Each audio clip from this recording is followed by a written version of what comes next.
US National Park Mini Ghost Stories Series, Great Smoky Mountains. The Great Smoky Mountains encompasses a vast area of over 800 square miles in the eastern United States. The rocks that make up the mountains were formed during the late Paleozoic era, and the peaks have been uplifted and eroded over millions of years. Let's explore a few of the ghost stories from the Great Smoky Mountains. Story number 1: The Mysterious Lady of Roaring Fork. Our first story is connected to the Roaring Fork Trail, a scenic loop road known for lush forest and waterfalls. In the early 1900s, a young man happened to be passing through the forest trail one evening on his horse. He came upon a beautiful lady walking barefoot along the road. He introduced himself and learned her name was Lucy. He was a good man and offered her a ride to the edge of town on his horse. Through the short interaction, he was captured by her beauty and fell in love. He asked around town about the lady and where he could meet her parents. Directed back up the trail into the forest, he went to find her parents and asked for Lucy's hand in marriage. Along the way, he thought he saw Lucy in a white dress through the trees, but nothing was there when he stopped to check. As evening fell, he came upon a mostly burnt down large cabin with a small cabin intact beside it. This time he clearly saw Lucy standing on the path up to the cabins. She was gone when he turned from dismounting, but there was an older man coming down the path.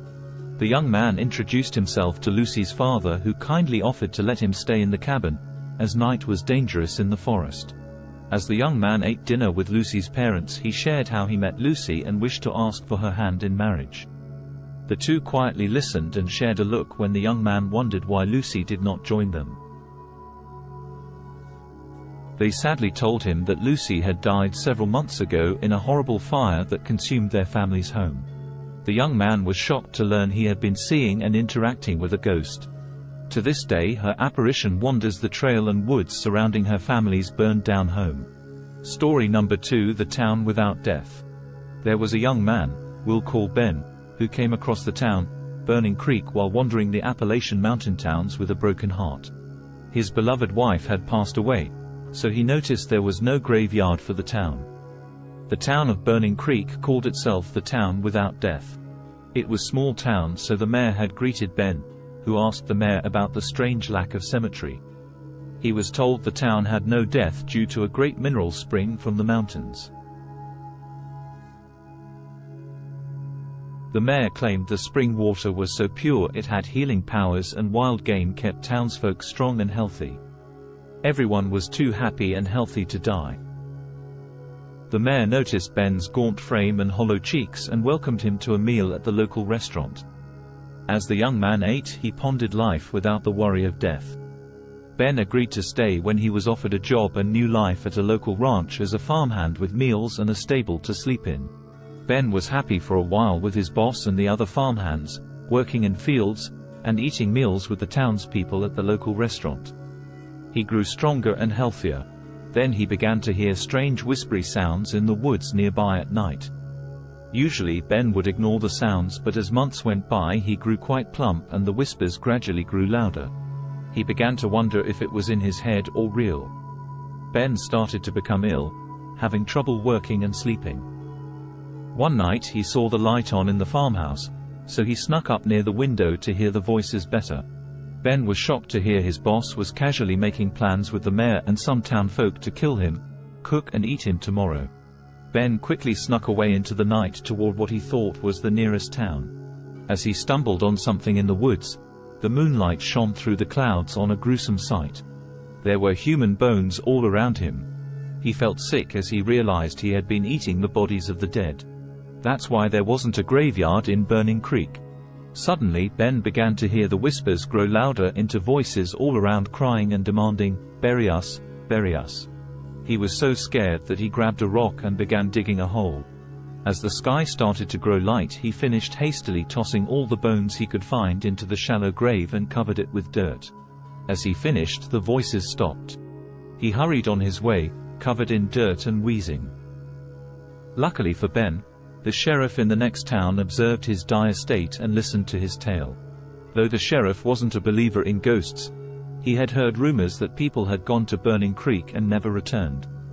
He determined to at least check out Ben's story. So the sheriff and a small group, including Ben, rode out to Burning Creek the very next day. As they arrived, the town was eerily quiet for midday. When they entered the restaurant, the frozen state of the diners was frightful. Their faces and bodies were contorted with pain from their last meal before death. The sheriff ruled that they must have been poisoned, and that perhaps revenge had been visited upon them. The town of Burning Creek was no more. Ben had escaped to live a full long life. With knowledge death comes to all, and an appreciation for the time he had living with people he loved. Story number 3: The Brown Mountain Lights. Our final story, near Brown Mountain in North Carolina, is by far the most researched phenomenon on our list. Technically not a ghost story, the Brown Mountain Lights have been reported many times. These mysterious lights are described in varying distances from the ground. People see them in the grass or any height up to heights higher than the trees.